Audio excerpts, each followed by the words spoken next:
بنعمة المسيح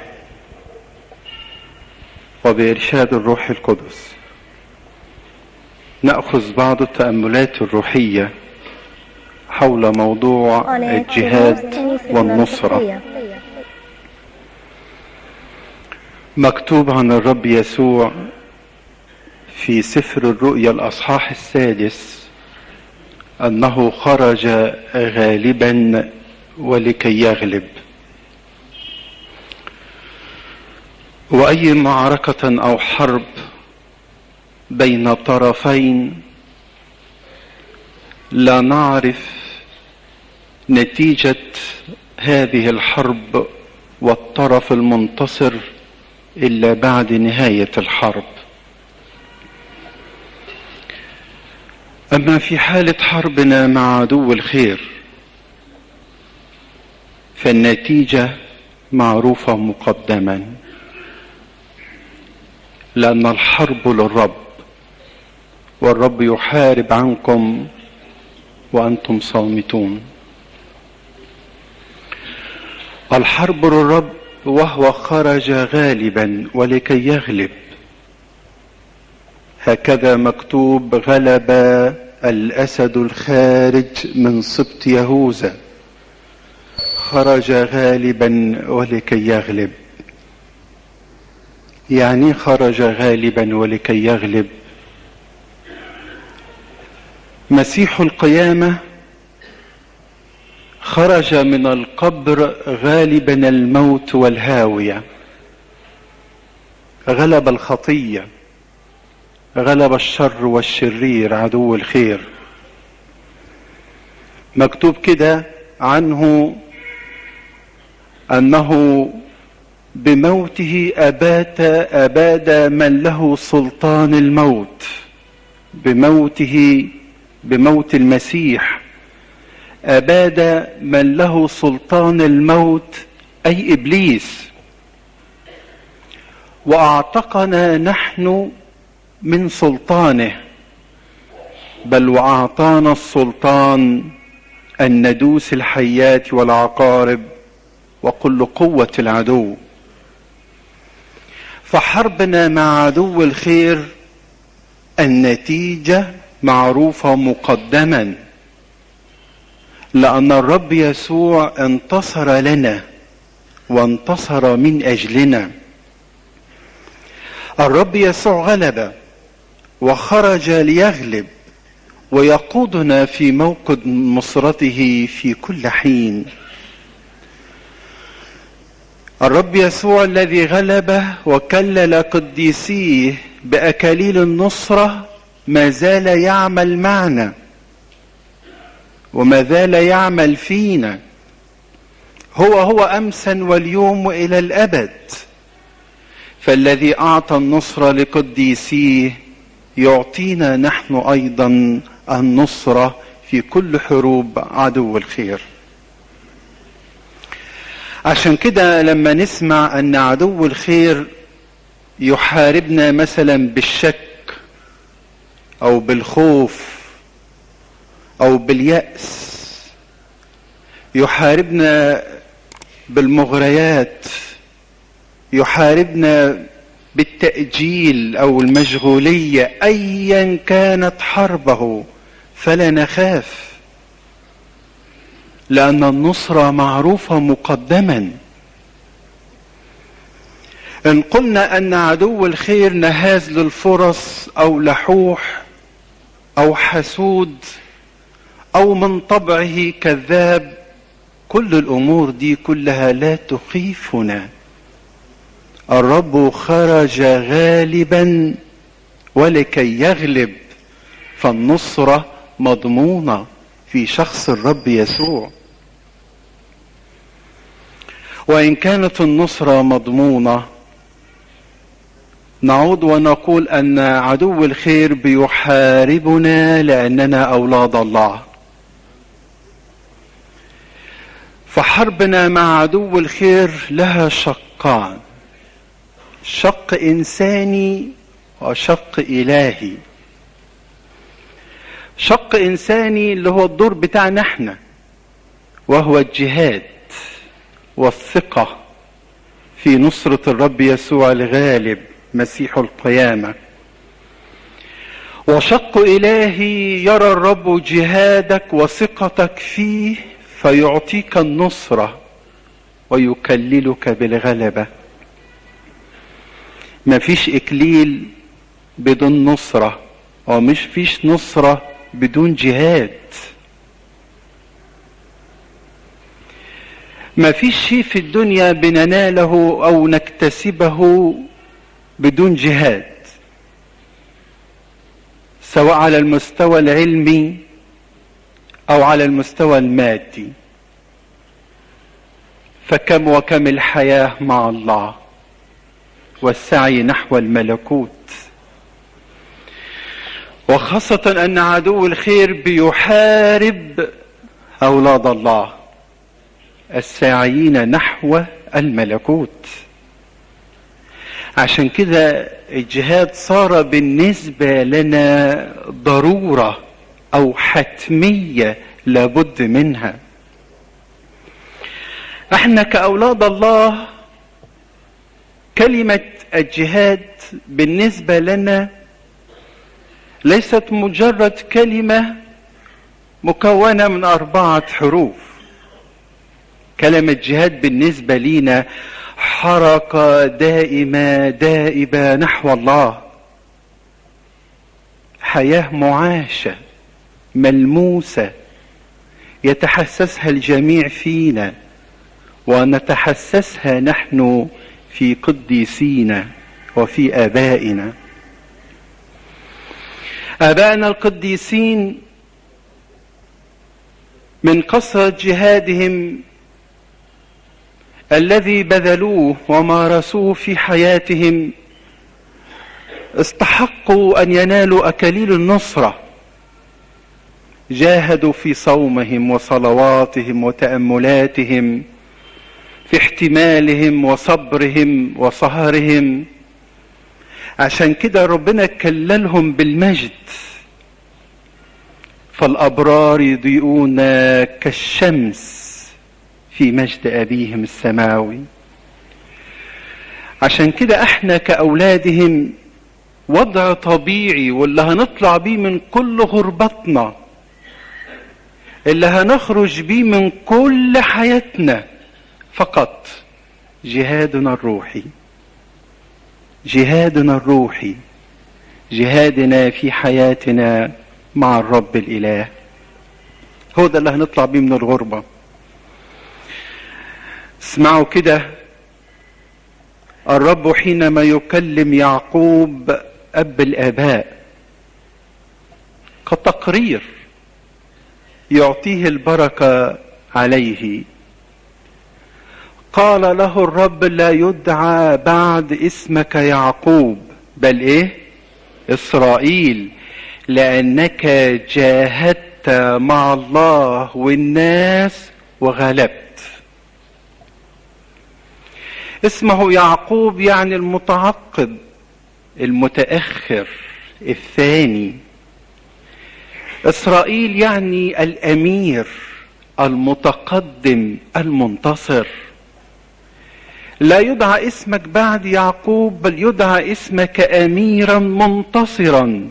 ليه؟ لأنك جاهدت مع الله، مع الناس، مع نفسك، وانتصرت وغلبت. كان يصارع الليل كله في صلاة. كان من كثرة جهاده في اتضاعه من أجل أخيه لكي يكسر كبريائه ينحني إلى الأرض أمامه 7 مرات. ياما صارع في احتمال والصبر مع نفسه في بيت خاله لابان، وقد غير أجرته 10 مرات. ياما احتمل والصبر وطال آناته من أجل أولاده الذي قدروه في حياته أمام نفسه الضعيفة اللي بتتعبه من آن لآخر. نحمي رجل النجاح. ليه سمي رجل النجاح؟ جاهد. إله السماء يعطينا النجاح، نحن عبيده نقوم ونبني حياتنا الروحية. هو يعطينا النصرة، هو يعطينا الفرح والنجاح والسلام والطمأنينة، ونحن عبيده. إله السماء هو إله النجاح وإله النصرة وإله البركة، بس احنا نشد حيلنا نجاهد ونتعب. وكانت يد تبني ويد تحمل السلاح وقلب مرفوع إلى الله يصلي ولا تنقطع الصلاة ليلا ونهارا. أحد الآباء القديسين يقول عن دانيال: لماذا نجح دانيال في حياته ودعاه الرب الإله الرجل المحبوب؟ ليه دعاه الرجل المحبوب؟ جهاده. كل يوم كده عند بداية شروق الشمس يفتح الطاقة الشرقية نحو الشمس ويصلي في رجاء بلا انقطاع مهما كانت الضغوط عليه. جهاد في صومه، جهاد في طهارته وسط قصر بابل، جهاد في أمانته كرجل له مكانته في وسط المجتمع، جهاد من كل ناحية. عشان كده صار رجلا محبوبا عند الرب الإله. معلمنا بولس دعي رسول الجهاد. أحد الآباء بينظر لهذا اللقب لمعلمنا بولس في عهد النعمة، بالمعلمنا بولس عاش العمر كله يجاهد، العمر كله جهاد في حياته مع الله. ده معلمنا بولس ده سبي إلى الفردوس، إلى السماء الثالثة، درجات روحية عالية، سمع ما لا يصاغ أحد أن يتكلم عنه. كده خلاص وصلت يا معلمنا بولس؟ بقيت قديس عظيم في زمانك؟ لا، ده لسه بدري. أنا لست أحسب نفسي إني قد أدركت أو قد نلت أو صرت كاملا، ولكني أفعل شيء واحد، إذ أنسى ما وراء وأمتد إلى ما هو قدام، أسعى نحو الغرض، نحو جعالة دعوة الله العليا. حركة دائمة، جهاد ما بيعرفش نهاية، ما بيعرفش حدود، ما بيعرفش مقياس. عشان كده معلمنا بولس الرسول يقول لتلميذه تيموثاوس: جاهد جهاد الإيمان الحسن وامسك بالحياة الأبدية. ويقول لنا: نحن غير متكاسلين في الاجتهاد، حارين في الروح عابدين الرب. حارين في الروح عابدين الرب. اجتهدوا أن تجعلوا دعوتكم واختياركم ثابتين في الرب. اجتهدوا لتوجدوا أمامه بلا دنس ولا عيب، في سلام. شوفوا معلمنا بولس لما كان بيكلمنا عن مصارعات عدو الخير وحروبه، وطبعا مصارعات الواحد لما يجي يتأمل فيها، طب ومن ينتصر؟ معلمنا بولس بيكلمك على أساس أنت جندي صالح تحارب حروب الرب، وبينظر إليك أنك أنت دائما تحارب ويقظ، حامل سلاحك. عشان كده في أفسس 6 بيكلمنا عن مصارعات عدو الخير. مصارعتنا ليست مع لحم ولا دم، بل مع الرؤساء، مع السلاطين، مع ولاد ظلمة هذا العالم، مع أجناد الشر الروحية في السماويات. طب ودي المصارعات والمكايدات دي يا معلمنا بولس احنا هنعمل ايه؟ احنا جنود الرب، احنا جنود الرب. يكمل معلمنا بولس في نفس الأصحاح في نفس الفقرة ويقول لنا: لذلك إن كان مصارعات ومكايد، لذلك احملوا سلاح الله الكامل لكي تثبتوا ضد مكايد إبليس، لكي تثبتوا وتقاوموا في اليوم الشرير. طب إيه سلاح الله الكامل ده معلمنا بولس؟ مش أنت جندي وبتجاهد بتحارب حروب الرب؟ يبدأ معلمنا بولس ينظر إليك كجندي ويقول لك: ممنطقين أحقاءكم بالحق ولابسين درع البر ومحاذين أرجلكم باستعداد إنجيل السلام، وفوق الكل احملوا ترس الإيمان الذي تستطيع أن تدفئوا به جميع سهام الشرير الملتهبة نارا، وخذوا خوذة الخلاص وسيف الروح الذي هو كلمة الله، وصلوا بكل صلاة وطلبة في كل وقت بالروح، ساهرين لهذا بكل مواظبة. شوف الجند الصالح، شوف الجند الصالح، صلاة ما تنقطعش، فضيلة مالية قلبه، يتمنطق بالرب يسوع إله الحق، وعايش بإنجيل السلام، إنجيل البركة، وممسك بوصية الرب الإله، يحيا حياة إيمان، حياة سهر، حياة يقظة، حياة طهارة، حياة بركة. هو ده الجهاد الروحي، هو ده الجهاد الروحي. جهاد ما يعرفش نهاية، جهاد ما يعرفش كلل ولا ملل، بكل مصابرة، بكل احتمال، بكل صبر. عشان كده يكمل معلمنا بولس ويقول: فلنحاضر بالصبر في الجهاد الموضوع أمامنا. مش يجي عدو الخير يحاربك باليأس وتيأس وتخاف، مش يجي عدو الخير يحاربك بالشهوة وتسقط مرة ورا مرة وتيأس وتشك في نفسك وتشك في قدرة ربنا. جهاد ما يعرفش كلل ولا ملل، جهاد بكل مصابرة، بكل صبر، بكل احتمال. صابرين في الجهاد، ناظرين إلى رئيس الإيمان ومكمله الرب يسوع، اللي احتمل مقاومة من الأشرار مثل هذه لئلا تخوروا وتكلوا في نفوسكم. تجاهدوا بلا كلل، بلا ملل، بكل صبر، بكل احتمال. مهما كان عدو الخير فالنصر أمامك مضمونة.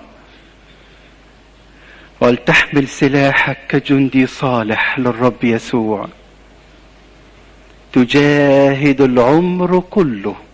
طول ما في عمر يبقى في جهاد، طول ما في أيام في الدنيا يبقى في جهاد في حياتك.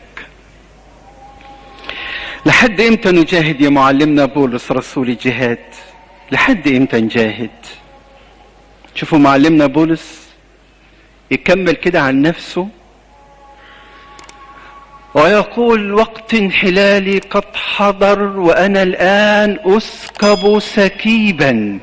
طب والتقرير بتاعك في نهاية حياتك: جاهدت الجهاد ايه؟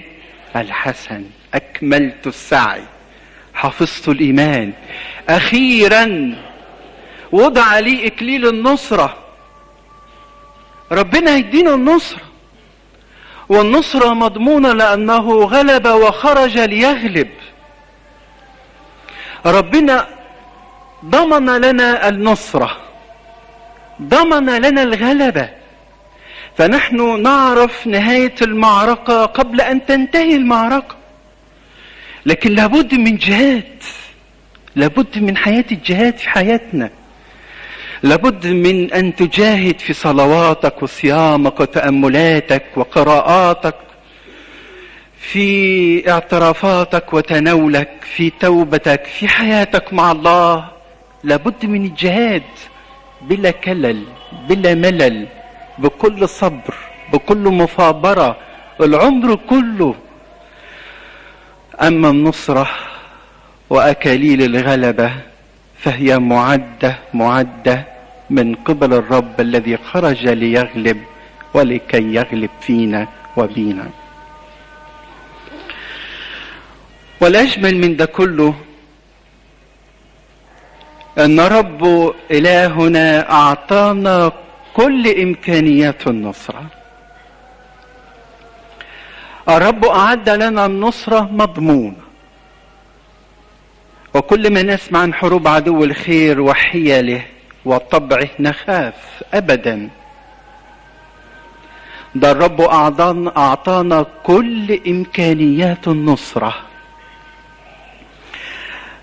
الرب أخذ طبيعتنا.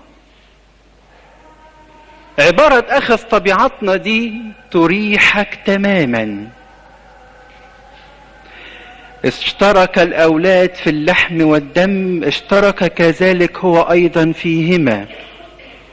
يعني طبيعتك الجسدية اللحم والدم دي هو أخذها، وبارك طبيعتي فيه. تقول ضعيف، طب ما هو عارف. تقول جبل التراب مليانة شهوات، مليانة طبيعة ترابية ضعيفة، من رب حمل الضعف اللي فينا. وفيما هو قد تألم مجربا يقدر أن يعين. ربنا خد طبيعتي.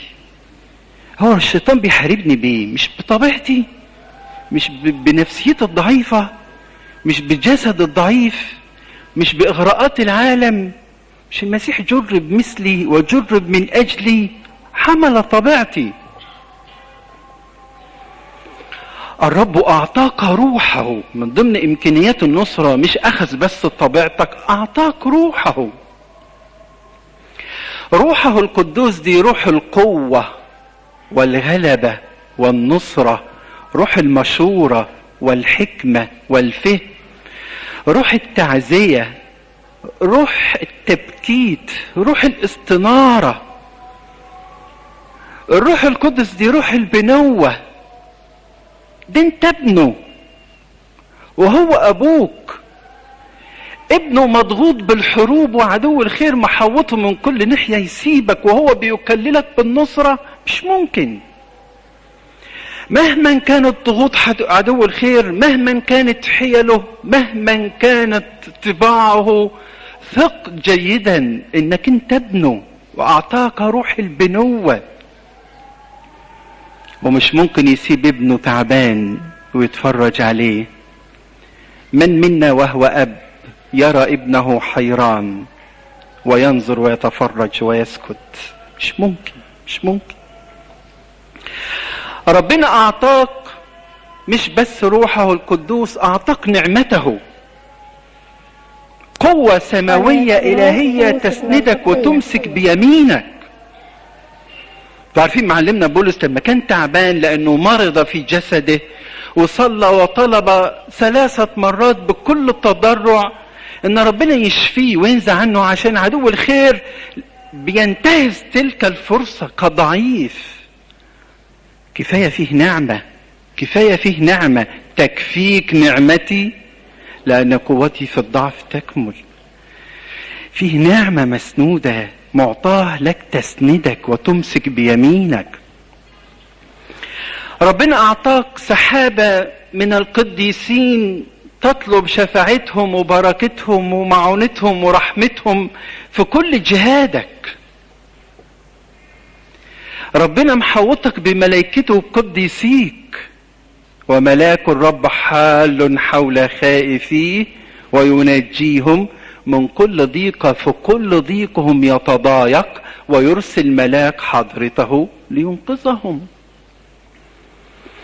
ربنا أعطاك وعوده. والله أمين في وعده، أمينة هي وعود الرب. ربنا مش ممكن يتكلم كوعد ويرفع يده عن وعده. يكفيك ان ربنا معاك. ها انا معكم كل الايام والى انقضاء الدهر. فإن كان الله معنا، اللي معانا اقوى من اللي علينا. ما دام ربنا معانا خلاص، مهما كانت قوة العدو. كفاية ان ربنا بيقوي الضعفاء، المعطي المعي قدرة وعديم القوة يكسر شدة. كفاية ربنا يديك كده معونة، الساكن في عون العلي يبيت ويستريح في ظل إله السماء القدير. كفاية ربنا بيحرسك. ده وعد من عنده، أنا الرب حارسها، أحرسها ليلا ونهارا لئلا يوقع بها. شوف ربنا، أنا الرب حارسها، أسقيها في كل لحظة لئلا يوقع بها، أحرسها ليلا ونهارا. يبقى عدو الخير هيعمل ايه؟ الرب أعطانا كل إمكانيات النصرة، فبارك طبيعتنا فيه، وأعطانا روحه، وأعطانا نعمته، أعطانا قديسيه وملائكته، أعطانا وعوده. ونحن أيضا لازم نثق في الرب إلهنا. نحارب عدو الخير بالإيمان. قاوموه راسخين في الإيمان. نثق أن الله لا يترك عصا الخطاة تستقر على نصيب الصديقين. مش ممكن أبدا ربنا يرضى عصا الشرير تسقط علينا، ما يرضاش. لازم نثق فيه. نثق أن كل الأمور تعمل معا للخير للذين يحبون الرب. نثق أن الحرب للرب، وربنا مش ممكن يخلي عدو الخير يحاربني فوق طاقتي. تبقى حرب غير متكافئة.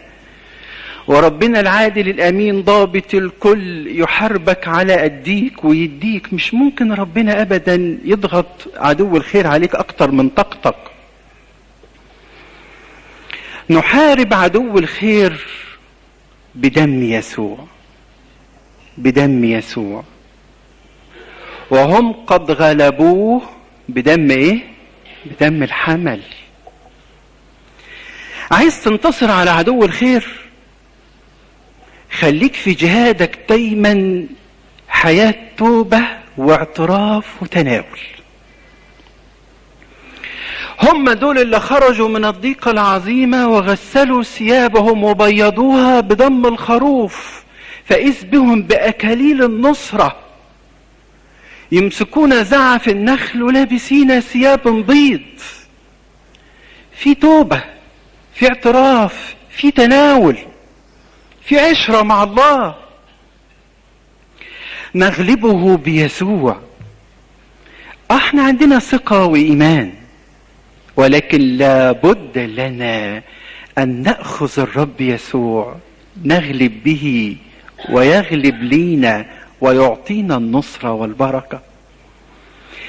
اوعى تحارب عدو الخير بوحدك كده وتواجه حيله وأساليبه وطرقه وتقف أمام مكره وطبعه بشخصك. أبدا. من اتضاعك أن تأخذ يسوع معك ليحارب معك ويحارب من أجلك. عشان كده عدو الخير كان يقول للقديس الطباوي أنبا مقار: أنت تصوم ونحن لا نأكل. أنت بتصلي، بتسهر وبتصلي وإحنا مش بننام. أنت ساكن في البرية ودي طبيعة سكنانا، لكن بشيء واحد تغلبنا: باتضاعك. كل ما تتضع، كل ما تشعر بضعفك، كل ما تمسك بالمسيح إلهك وتأخذه يحارب عنك. تحاربش عدو الخير وحدك، خليك متضع وخذ الرب يسوع يمسك بيمينك ويحارب معك ويحارب من أجلك. نحارب عدو الخير بكلمة الشهادة، وهم قد غلبوه بدم الخروف وبالكلمة الشهادة التي كانت عندهم بالمكتوب.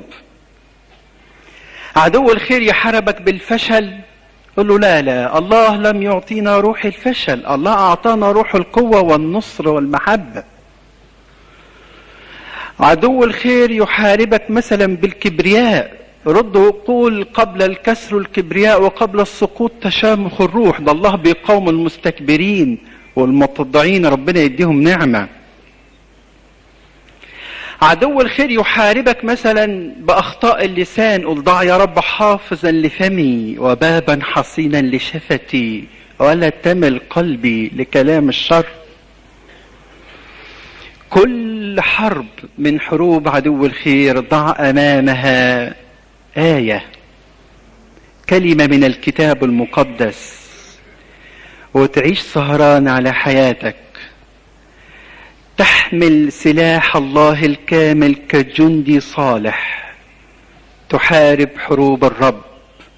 ومن يغلب سأجعله يجلس معي كما أنا غلبت وجلست مع أبي في عرشه، وسيأكل من المن المخفى ومن شجرة الحياة، أجعله عمودا في هيكل إلهي ولا يعود يخرج إلى الأبد. لإلهنا المجد في كنيسته إلى الأبد، آمين.